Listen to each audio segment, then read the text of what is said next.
Well, hi everyone, welcome to the first unboxing video of Space Junkers. What we're going to have a look at today is the unboxing of our first factory prototypes. So previously we had received different elements of the game from the factory, but this is the first time we've got kind of the whole package to evaluate and have a look at. Now, the purpose obviously of an early factory prototype is to find any issues and faults and problems, and there are a couple of those, but nevertheless it'll give you a great idea of what you can expect in the box, as this is 95% what the game will be. So let's have a look inside. So on the sides of the box you've got the game logo and the 2 to 6 players, around 45 minutes. 8 plus is the age. We have had it played even younger at the shows. So let's put that to one side for a second. Okay, so then you've got the manual. If you go to the Game Found page and look at our latest update, you can actually download an even more modern version of the manual. This one has been surpassed already, but inside the manual you've got descriptions of the characters, the setup, which you'll see for real shortly. The rule set is not very long. It's a nice simple game, but leaves lots of room for quite deep strategy, even though the rules are quite simple. So I'll just put that to one side. Then we've got the game board. That's quite a fairly new addition. One of the last things that we fully developed was the board. The ship will obviously be here, as you'll see later, and the movement on the outside is depending on how much salvage you collect.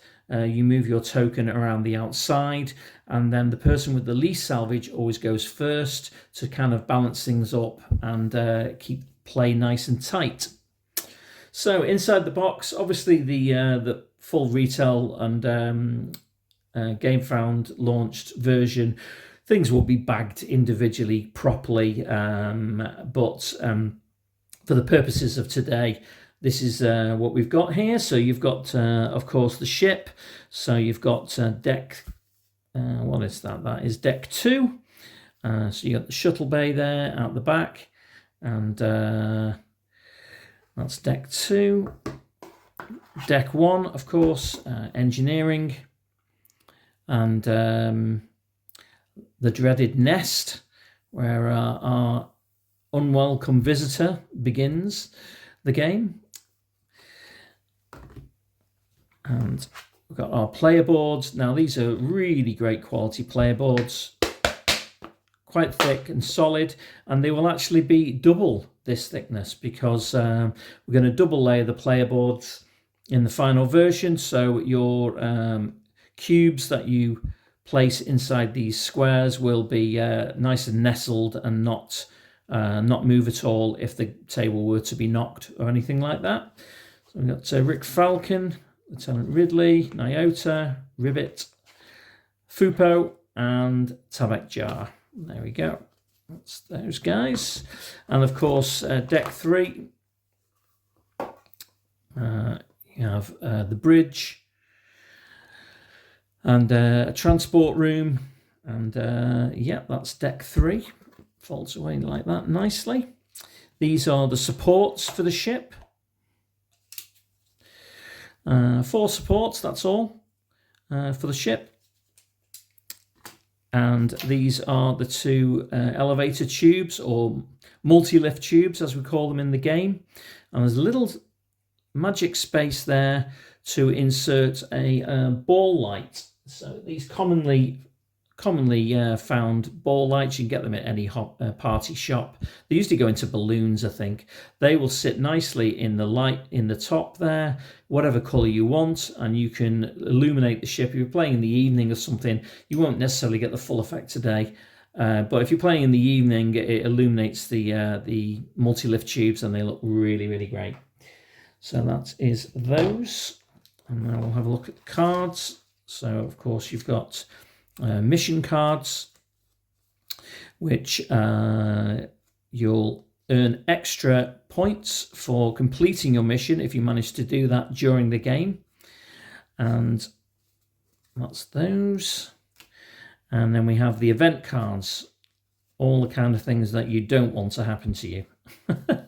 Sometimes if you're lucky, it'll be all quiet, and other times you may even get some bonuses. But yeah, you don't want the alien using the lift shafts, for example, and you have all sorts of things like a cave-in and a fire on deck 1, etc. Different events that can occur that will throw a curveball into your plans for the turn, for sure. So put those to one side. So these are the wooden player markers. So as I mentioned before, these go around the outside, and as you track progress for how much salvage you've collected, you will be able to do that with these markers. And they're great. They've got the pictures, obviously, of the characters on. These are your cubes to go on the player boards. If I pull one out, going to have a look. So the red one marks your reputation. So depending on where your reputation is at the end of the game, you will either add up to 800 points onto your final score or minus 800 points off your final score. And these track how many elements of your mission you have completed. So if you've completed all 3 elements of your mission, you can put 3 cubes on there and you'll know you've done that. And that's what these cubes are for. Move that over there. Obviously, like I said before, this is all thrown into one bag. It's only the prototype. Things will be bagged correctly, obviously, in the final version. Let's have a look in here. So, dice, lots of nice dice. So, each character has 3 dice of their particular colour. And as I said earlier, one of the reasons that you get a factory prototype is to look at things in the flesh and see what the issues are. And as you can see, we do have a bit of an issue with visibility of the symbols on these darker dice. So we will either change these symbols to white so they pop on the dice, or what I'm actually considering is just making all the dice white, because it goes nicely against the space background, and obviously the symbols couldn't be clearer on the white dice. So that's what those are. So these are the scrap or salvage tokens. These will be scattered all around the ship, and when you pick one up, if you're lucky, it will be a decent number. 500 is quite decent. There's a couple of 700s, that's the highest, and there's a few 300s, which is the lowest at the salvage tokens. And of course, we've got the great character meeples, one for each character. Solid wood, really nicely printed with the images of the characters. We have an alien there. We have another alien if you're unlucky enough to draw the card which discovers a second alien on the ship, which is not great. So we got the security bot. He's somebody you don't want to run into also. And as I say, you've got the character meeples for all the different characters. So I think that's everything we've got in there. That's the bilithium sphere token. If you're lucky enough to pick up that, it's worth a lot. And somewhere here, there we go, the first player marker. So the way the game works, you're going around the ship and you have a hand scanner. So obviously you can't pick up physically all of this salvage that you're picking up. So what you do is, with your hand scanner, you point it at the item and you scan it in and store its pattern to send to your ship. And so that's the hand scanner, and it also serves as our first player marker. So that will go with whoever is currently playing. Okay, so the other most important thing I wanted to cover as part of this video is a question that a lot of you will have, which is how easy is it to build the ship and take it apart? Some people have even suggested we have a much bigger box, so that you never have to tear down the ship at all. It's built once and there it is. We totally get that, but we also get the fact that people like this 30 by 30 centimeter standard box, and they don't really want to have a big box on their already bulging game shelf. So what I'm going to do is fade away here, and I'll cut to just the ship components, and I'll show you just how easy and quick it is to build the Deepspace Horizon. Okay, here we have the 9 components that make up the ship. We have 3 decks, 2 multi-lift tubes, and 4 supports. It helps when building the ship to have everything lined up at the beginning. So you'll notice that the holes here are lined up with the roof, if you like, of the multi-lift tubes on deck 3. And those 2 holes also line up there. When you insert the supports, you'll be inserting them along room dividers as well. So that also helps with alignment when you start building. And well, without further ado, let's go for it. So take a support, and we are going to put it like that on deck 1, and the other one there. Okay, so now that that's in place, alignment for deck 2 is nice and simple. It simply slides on, and there we go. And then for deck 3, that goes on there, and that goes on there. You'll notice that the bridge is unsupported at the moment. That's completely normal. I'll explain that in a moment. So then inserting the other 2 supports is nice and easy. Because everything is already aligned, they will just slide straight on. You'll notice that the top of the supports are slightly shorter. That's just to not obscure too much of the artwork on the roof of the ship. And now that that's built and nice and solid, we can turn it on its side, and we will insert the multi-lift tube. So this is the moment, if you are using your little ball lights, to pull out the tab and drop your lights in there, whichever colour you fancy for the evening.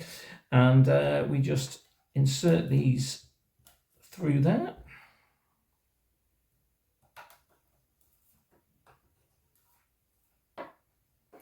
And when we turn the game over, the bridge is nicely supported. So that is the ship built. And now that we've built it, let's put it in its element. Okay, so here we have the setup for the start of the game.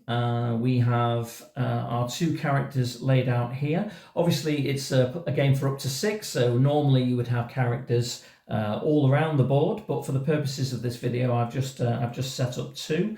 Everybody's salvage token starts down here. Each time you collect a token, you will move your token around the board. And whoever has the least salvage always goes first, so as a kind of a balancing measure. So all players will roll their 3 action dice at the start of the game and make their selections. So Ridley has locked in this one, so this will give her 3 moves. She can move the alien, and she will have a combat value of 6. And Fupo has chosen this one, so he can move twice. He can pick up salvage twice, or use that as 2 additional moves. The hash is wild, and he has a combat value of 2. So all players begin in one of the 4 space zones around the ship. So we have this one here, this one, and this one. So Ridley is going to elect to begin here. And as her combat value is 6, Fupo's he's probably going to elect to start somewhere else. You'll notice that every compartment on the ship has a salvage token, and these are waiting to be plundered as the game goes on. So that's about it. I hope you enjoyed the video showing you our first proper factory prototype of Space Junkers, and I hope it gives you a pretty good idea of how to build a ship now and everything about the game. Thanks for watching.